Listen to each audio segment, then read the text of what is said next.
ಮುತ್ತನ ಮನೆಯಲ್ಲಿ 5-6 ಹಸುಗಳಿದ್ದವು. ಎಲ್ಲಾ ಹಸುಗಳು ಕೂಡ ಹಾಲು ಕೊಡೋದ್ರಿಂದ ದಿನಕ್ಕೆ 8 ಲೀಟರ್ ಹಾಲನ್ನು ಡೈರಿಗೆ ಹಾಕುತ್ತಿದ್ದರು ಮತ್ತು 2 ಲೀಟರ್ ಹಾಲಿನಿಂದ ಬೆಣ್ಣೆ ತಯಾರು ಮಾಡುತ್ತಿದ್ದರು. ಮುತ್ತನಿಗೀಗ 22 ವರ್ಷ. ವಿದ್ಯೆ ತಲೆಗೆ ಹತ್ತದಿರೋದರಿಂದ ಅವನು 10ನೇ ತರಗತಿಯಲ್ಲಿ ಫೇಲ್ ಆಗ್ತಾನೆ. ಮನೆಯವರೆಲ್ಲ ಎಷ್ಟು ಒತ್ತಾಯಿಸಿದರೂ ಅವನು ಮುಂದಕ್ಕೆ ಓದಲು ಒಪ್ಪಿಕೊಳ್ಳಲಿಲ್ಲ. ಹಾಗಾಗಿ ಅವನು ದನ ಕಾಯಲು ಶುರು ಮಾಡುತ್ತಾನೆ. ಮೊದಲಿನಿಂದಲೂ ಅವನಿಗೆ ಪರಿಸರದ ಜೊತೆ ಕಾಲ ಕಳೆಯೋದಂದ್ರೆ ತುಂಬಾನೇ ಇಷ್ಟ. ಅದು ಅಲ್ಲದೆ ಅವನಿಗೆ ಪ್ರಾಣಿ ಪಕ್ಷಿಗಳೆಂದರೆ ತುಂಬಾನೇ ಪ್ರೀತಿ. ಹಸುಗಳನ್ನ ದೇವರಂತೆ ಪೂಜಿಸುತ್ತಿದ್ದ ಮತ್ತು ದೇವರ ಹಾಗೆ ನೋಡಿಕೊಳ್ಳುತ್ತಿದ್ದ. ವಯಸ್ಸಿಗೆ ಬರುತ್ತಿದ್ದಂತೆ ಅವನಲ್ಲಿ ಆಸೆಗಳು ಕೂಡ ಜಾಸ್ತಿ ಆಗ್ತಾ ಬಂತು. ಅವನ ತಮ್ಮನನ್ನು ಸಂತೈಸುವುದೇ ಅವನಿಗೆ ದೊಡ್ಡ ಕೆಲಸವಾಗಿತ್ತು. ಒಂದಿನ ಮರ ಕಡಿಯುವ ದಂಪತಿಗಳು ಬಂಡೆಕಲ್ಲಿನ ಮೇಲೆ ಸೊಪ್ಪುಗಳನ್ನ ಹಾಕಿ ಮೈಮೇಲೆ ಏನೂ ಇಲ್ದಂತೆ ಮಕ್ಕಳು ಮಾಡುವ ಆಟದಲ್ಲಿ ತೊಡಗಿರುತ್ತಾರೆ. ಅವರು ಆ ಕಾಡಿಗೆ ಯಾರೂ ಬರಲ್ಲ ಅಂತ ಅಂದುಕೊಂಡಿದ್ರು. ಆದರೆ ಅವರಿಗೆ ಗೊತ್ತಿರಲಿಲ್ಲ ಮುತ್ತನ ಮನೆಯೇ ಆ ಕಾಡಾಗಿತ್ತು ಅಂತ.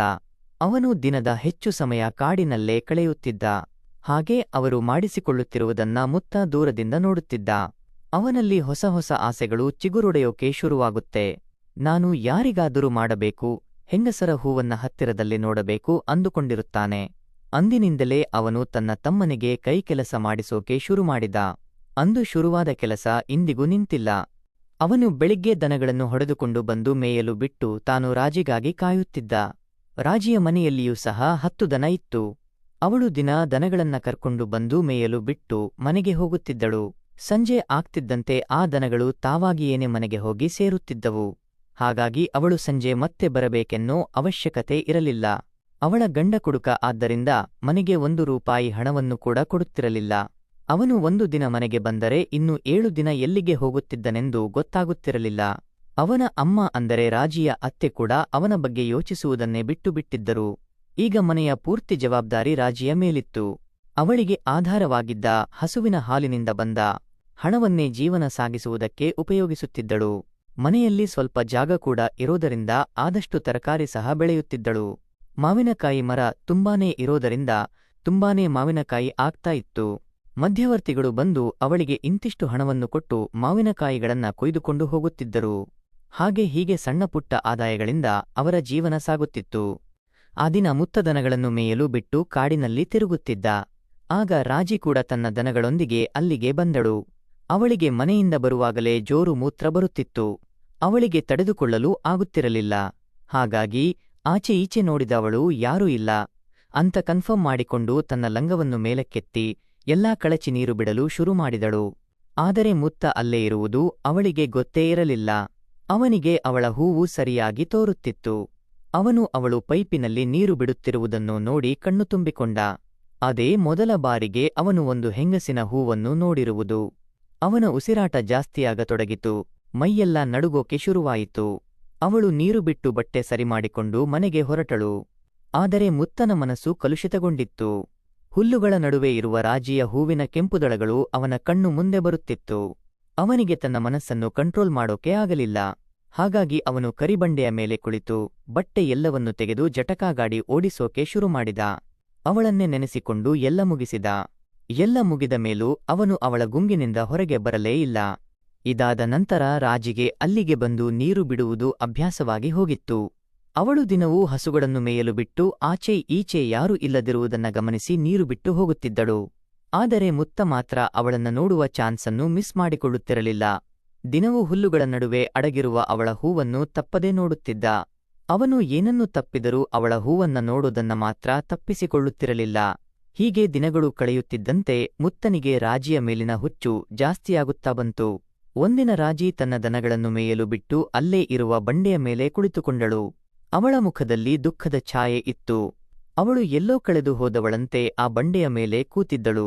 ಅವಳನ್ನು ದೂರದಿಂದ ಮುತ್ತ ಗಮನಿಸುತ್ತಿದ್ದ. ಸ್ವಲ್ಪ ಸಮಯದಲ್ಲಿ ಅವಳ ಕಣ್ಣಿನಿಂದ ನೀರು ಹೊರಗೆ ಬಂತು. ಅವಳು ಗಳಗಳನೆ ಅಳಲು ಶುರು ಮಾಡಿದಳು. ಅವಳು ಅಳುತ್ತಿರೋದನ್ನ ಮುತ್ತನಿಗೆ ನೋಡಲಾಗಲಿಲ್ಲ. ಅವನು ಅವಳ ಹತ್ತಿರ ಹೋಗಿ, ಏನಾಯಿತು? ಯಾಕೆ ಅಳುತ್ತಿದ್ದೀರಿ? ಅಂತ ಕೇಳ್ತಾನೆ. ಆಗ ಅವಳು ಕಣ್ಣೀರನ್ನು ಒರೆಸಿಕೊಂಡು, ಯಾರ್ ನೀನು? ಇಲ್ಲೇನು ಮಾಡ್ತಿದ್ದೀಯಾ? ಅಂತ ಕೇಳ್ತಾಳೆ. ಆಗ ಮುತ್ತ, ನಾನು ದನಕಾಯೋನು. ದಿನವೂ ಇಲ್ಲೇ ದನಗಳನ್ನ ಬಿಟ್ಟು ನಾನು ಇದೇ ಕಾಡಿನಲ್ಲಿ ಇಡ್ತೀನಿ ಮತ್ತು ಸಂಜೆ ಮನೆಗೆ ಹೋಗ್ತೀನಿ. ಈ ಕಾಡೇ ನನಗೆ ಮನೆಯಿದ್ದ ಹಾಗೆ ಅಂತಾನೆ. ಆಗ ರಾಜಿ, ಹೌದಾ, ನಾನು ತುಂಬಾ ದಿನಗಳಿಂದ ಇಲ್ಲಿಗೆ ಬರ್ತಿದ್ದೀನಿ, ಆದರೆ ಯಾವತ್ತೂ ನಿನ್ನನ್ನ ನೋಡಿಲ್ವಲ್ಲ ಅಂತಾಳೆ.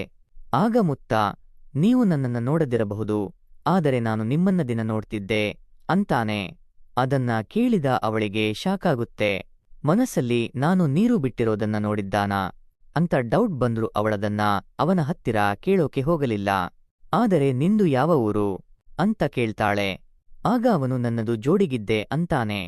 ಓಹೋ, ನಮ್ಮ ಪಕ್ಕದೂರಿನವನ ನೀನು. ನಿಮ್ಮೂರಲ್ಲಿ ನನಗೆ ಸಾಕಷ್ಟು ಜನ ಪರಿಚಯದವರಿದ್ದಾರೆ. ನೀನು ಯಾರ್ ಮಗ ಅಂತ ಕೇಳ್ತಾಳೆ. ಆಗ ಮುತ್ತ, ನಾನು ನಿಂಗಮ್ಮನ ಮಗ ಅಂತಾನೆ.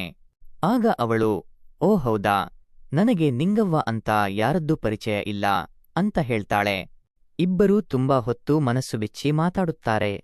ರಾಜಿ ತನ್ನ ಕಷ್ಟಗಳನ್ನೆಲ್ಲ ಅವನೆದುರು ಹೇಳಿಕೊಂಡು ತನ್ನ ದುಃಖನೆಲ್ಲ ಹೊರಗೆ ಹಾಕಿ ಮನಸ್ಸನ್ನ ಹಗುರ ಮಾಡಿಕೊತಾಳೆ. ಇಬ್ಬರ ನಡುವೆ ಗೆಳೆತನ ಶುರುವಾಗುತ್ತೆ. ನಂತರ ಅವಳು, ಸರಿ, ನಾನಿನ್ನು ಹೊರಡುತ್ತೀನಿ, ನನ್ನತ್ತೆ ನನಗಾಗಿ ಕಾಯುತ್ತಿರ್ತಾರೆ, ನಾನು ಹೋಗಲಿಲ್ಲ ಅಂದ್ರೆ ಅವರಿಗೆ ಆತಂಕ ಆಗೋಕೆ ಶುರುವಾಗುತ್ತೆ, ನಾಳೆ ಸಿಗೋಣ ಅಂತ ಹೇಳಿ ಅಲ್ಲಿಂದ ಹೊರಡುತ್ತಾಳೆ. ಅವಳು ಹೋಗುವಾಗ ಅವನು ಅವಳೆರಡು ದೊಡ್ಡ ಹಣ್ಣುಗಳನ್ನ ನೋಡ್ತಾನೆ. ಅದು ಕುಲುತ್ತಾ ಇರುತ್ತೆ. ಎರಡು ಕೈಗಳಲ್ಲಿ ಬಾಚಿ ಹಿಡಿದು ಆ ಹಣ್ಣುಗಳನ್ನು ತಿಂದರೆ ಅವುಗಳ ರುಚಿ ಹೇಗಿರಬಹುದು ಅಂತ ಅಂದುಕೊಂಡು ಅವನ ತಮ್ಮ ಎದ್ದೇಳ್ತಾನೆ. ಮತ್ತೆ ಅವಳನ್ನ ನೆನೆಸಿಕೊಂಡು ಜಟಕ ಗಾಡಿ ಓಡಿಸ್ತಾನೆ. ಹಾಗೆ ಸುಮಾರು ದಿನಗಳು ಕಳೆಯುತ್ತೆ. ಅವರಿಬ್ಬರೂ ತುಂಬಾ ಕ್ಲೋಸ್ ಆಗಿರುತ್ತಾರೆ. ಆದರೆ ಅವಳು ನೀರು ಬಿಡೋದನ್ನ ನಿಲ್ಲಿಸಿರಲ್ಲ. ಹಾಗೆ ಅವನು ಕೂಡ ಅವಳ ಹೂವಿನ ಪೈಪಿನಿಂದ ನೀರು ಬರೋದು ನೋಡೋದನ್ನ ನಿಲ್ಲಿಸಿರಲ್ಲ. ಹಾಗೆ ಒಂದಿನ ಅವಳು ನೀರು ಬಿಡೋದನ್ನ ನೋಡುತ್ತಿರ್ತಾನೆ. ಅವಳು ತನ್ನ ಲಂಗ ಮೇಲೆ ಮಾಡಿ ಕಾಚ ತೆಗೆದು ಕೂತ್ಕೊಂಡು ಒಂದು ಹನಿ ನೀರು ಬಿಟ್ಟಿದ್ದಷ್ಟೇ ಆಗ ಅವನು ಆಂಟಿ ಅಂತ ಕರೀತಾನೆ. ಅವಳಿಗೆ ನಾಚಿಕೆಯಾಗಿ ಬೇಗನೆ ತನ್ನ ಕಾಚ ಹಾಕೊಂಡು ಲಂಗಾನ ಕೆಳಕ್ಕೆ ಬಿಡ್ತಾಳೆ ಮತ್ತು ಏನೋ ನೀನು ನಾನು ನೀರು ಬಿಡೋದನ್ನೆಲ್ಲ ನೋಡ್ತೀಯಾ, ಸ್ವಲ್ಪನೂ ನಾಚಿಕೆಯಾಗಲ್ವಾ ನಿನಗೆ ಅಂತ ಕೇಳ್ತಾಳೆ. ಆಗ ಅವನು, ನನಗ್ಯಾಕೆ ನಾಚಿಕೆಯಾಗಬೇಕು, ಎಲ್ಲ ತೆಗೆದು ನೀರು ಬಿಡುತ್ತಿರೋದು ನೀವು ಅಂತ ಹೇಳ್ತಾನೆ. ಮತ್ತು ನಾನು ನೀವು ನೀರು ಬಿಡೋದನ್ನ ದಿನಾಲೂ ನೋಡ್ತಾ ಇದ್ದೆ. ಅದು ಹೊರಗೆ ಬರುವಾಗ ಉಂಟು ಮಾಡುವ ಶಬ್ದ ಕಿವಿಗೆಷ್ಟು ಇಂಪಾಗಿ ಕೇಳಿಸುತ್ತೆ ಗೊತ್ತಾ. ನಿಮ್ಮ ಹುಲ್ಲುಗಳ ನಡುವಿರೋ ಕೆಂಪು ಹೂವು ಕೂಡ ನನಗೆ ತುಂಬಾನೇ ಇಷ್ಟ. ನಾನು ನಿಮಗೆ ಮಾಡಲು ಎಷ್ಟೋ ದಿನದಿಂದ ಕಾಯ್ತಾ ಇದ್ದೀನಿ. ಆದರೆ ನಾನೀಗ ಅದಕ್ಕಾಗಿ ಬಂದಿದ್ದಲ್ಲ. ನನಗೆ ಜೋರು ಬಾಯಾರಿಕೆ ಆಗ್ತಿದೆ. ಎಲ್ಲ ಕಡೆ ನೀರು ಒಣಗೋಗಿದೆ, ಎಲ್ಲೂ ನೀರಿಲ್ಲ. ನೀವು ಈಗ ಬಿಡೋ ನೀರನ್ನ ನನ್ನ ಬಾಯಿಗೆ ಬಿಡ್ತೀರಾ ಅಂತ ಕೇಳ್ತಾನೆ. ಅವಳು ಅದಕ್ಕೆ ಒಪ್ಪಿಕೊಳ್ಳದೆ ಅವನಿಗೆ ಬಯುತ್ತಾ ಮುಂದೆ ಹೋಗ್ತಾಳೆ.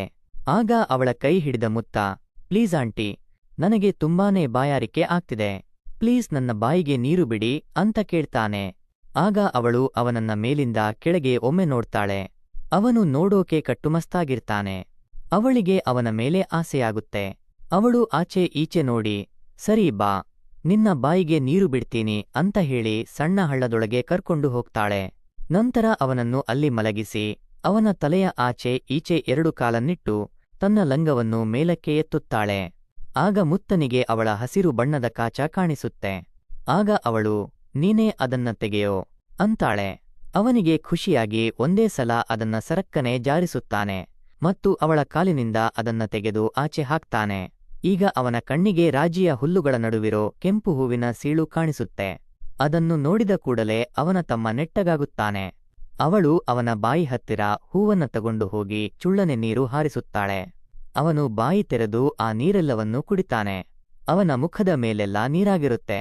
ಈಗ ಅವಳು ತನ್ನ ಹೂವನ್ನ ಅವನ ಬಾಯಿಗೆ ಉಜ್ಜುತ್ತಾ ಅವನ ಬಟ್ಟೆ ಕಳಚಿ ಅವನ ತಮ್ಮನನ್ನ ಮುದ್ದು ಮಾಡುತ್ತಾಳೆ. ಈಗ ಇಬ್ಬರು ಬಟ್ಟೆ ಇಲ್ಲದೆ ತಮ್ಮ ಆಟನ ಶುರು ಮಾಡ್ತಾರೆ. ಆ ನಿರ್ಜನ ಕಾಡಿನಲ್ಲಿ ಅವರ ಆಟ ಶುರುವಾಗುತ್ತೆ. ಎಲ್ಲ ಮುಗಿದಾಗ ಅವರಿಬ್ಬರು ಖುಷಿಯಾಗ್ತಾರೆ. ಇಬ್ಬರಿಗೂ ಯಾವತ್ತೂ ಸಿಗದ ಸುಖ ಅವತ್ತು ಸಿಕ್ಕಿರುತ್ತೆ. ನಂತರ ಅವಳು ಅತ್ತೆ ಕಾಯುತ್ತಿರ್ತಾರೆ ಅಂತ ಬಟ್ಟೆನೆಲ್ಲ ಸರಿ ಮಾಡಿಕೊಂಡು ಮನೆಗೆ ಹೋಗ್ತಾಳೆ. ಅದೇ ರೀತಿ ದಿನವೂ ಅವರ ಆಟ ನಡೆಯುವುದಕ್ಕೆ ಶುರುವಾಗುತ್ತೆ. ನಂತರ ಒಂದು ದಿನ ರಾಜಿಯ ಗಂಡ ಸತ್ತು ಹೋಗ್ತಾನೆ. ಅವನು ಕುಡಿತದ ಚಟಕ್ಕೆ ದಾಸನಾಗಿದ್ದ. ಕುಡಿದು ಕುಡಿದು ಅವನ ಕರುಳುಗಳೆಲ್ಲ ಸುಟ್ಟು ಹೋಗಿತ್ತು. ಡಾಕ್ಟರ್, ನೀನು ಬದುಕಬೇಕಾದರೆ ಕುಡಿಯೋದನ್ನ ನಿಲ್ಲಿಸಬೇಕಂತ ಅಂತ ಹೇಳಿದ್ರು. ಆದರೂ ಕೂಡ ಅವನು ಅವರು ಹೇಳಿದ್ದನ್ನ ಕೇಳದೆ ಮಿತಿಮೀರಿ ಕುಡಿಯುತ್ತಿದ್ದ. ಹಾಗಾಗಿ ಅವನ ಸಾವನ್ನು ಅವನೇ ತಂದುಕೊತಾನೆ. ಅದಾದ ನಂತರ ಮುತ್ತರಾಜಿನ ಮದುವೆಯಾಗೋಕೆ ಡಿಸೈಡ್ ಮಾಡ್ತಾನೆ. ಅಂದುಕೊಂಡಂಗೆ ಅವರಿಬ್ಬರ ಮದುವೆ ಕೂಡ ಆಗುತ್ತೆ. ಮುತ್ತನಿಗೆ ರಾಜಿಯನ್ನ ಮದುವೆಯಾದ ಕ್ಷಣದಿಂದ ಅವನ ಅದೃಷ್ಟ ಬದಲಾಗುತ್ತೆ. ಅವರಿಬ್ಬರೂ ಒಟ್ಟಿಗೆ ಸೇರಿ ತಮ್ಮದೇ ಆದ ಸ್ವಂತ ಹಾಲಿನ ಡೈರಿಯನ್ನು ಓಪನ್ ಮಾಡ್ತಾರೆ. ಒಂದು ಗಾಡಿಯನ್ನು ಕೂಡ ತಗೊಂಡು ಊರೂರುಗಳಿಂದ ಹಾಲನ್ನ ಕಲೆಕ್ಟ್ ಮಾಡ್ತಾರೆ. ಇದರಿಂದ ಅವರು ತುಂಬಾನೇ ಲಾಭ ಗಳಿಸುತ್ತಾರೆ. ಯಾರು ಊಹಿಸದ ರೀತಿಯಲ್ಲಿ ಅವರಿಬ್ಬರೂ ಯಶಸ್ವಿಯಾಗ್ತಾರೆ. ಬರೀ 2 ವರ್ಷದಲ್ಲಿ ಒಂದು ದೊಡ್ಡ ಬಂಗಲೆಯಂತಹ ಮನೆಯನ್ನ ಕಟ್ಟಿಸುತ್ತಾರೆ. ಮುತ್ತ ದಡ್ಡ, ಅವನಿಂದ ಏನನ್ನೂ ಸಾಧಿಸೋಕಾಗಲ್ಲ ಅಂತ ಹೇಳಿದವರ ಮುಂದೆ ಅವನು ಸಾಧನೆ ಮಾಡಿ ತೋರಿಸ್ತಾನೆ. ಗೃಹ ಪ್ರವೇಶದ ದಿನ ಇಡೀ ಊರಿಗೆ ಆಮಂತ್ರಣ ಕೊಟ್ಟು ಎಲ್ಲರಿಗೂ ಊಟ ಹಾಕಿಸುತ್ತಾನೆ. ಇಷ್ಟು ದಿನ ದಡ್ಡ ಅಂತ ಕರೀತಿದ್ದ ಊರಿನ ಜನರೆಲ್ಲರೂ ಅವನಿಗೆ ಗೌರವ ಕೊಡೋದಕ್ಕೆ ಶುರು ಮಾಡ್ತಾರೆ. ಇಬ್ಬರೂ ಕೂಡ ಈಗ ತುಂಬಾ ಸಂತೋಷವಾಗಿ ಜೀವನ ನಡೆಸುತ್ತಿದ್ದಾರೆ. ಮುತ್ತರಾಜಿ ಮಕ್ಕಳನ್ನ ತನ್ನ ಮಕ್ಕಳಂತೆ ನೋಡ್ಕೋತಿದ್ದಾನೆ. ಸಾಧಿಸುವ ಛಲ ಇದ್ದರೆ ಏನು ಬೇಕಾದರೂ ಸಾಧನೆ ಮಾಡಬಹುದು ಅನ್ನೋದಕ್ಕೆ ಈ ಕಥೆ ಸಾಕ್ಷಿಯಾಗಿದೆ.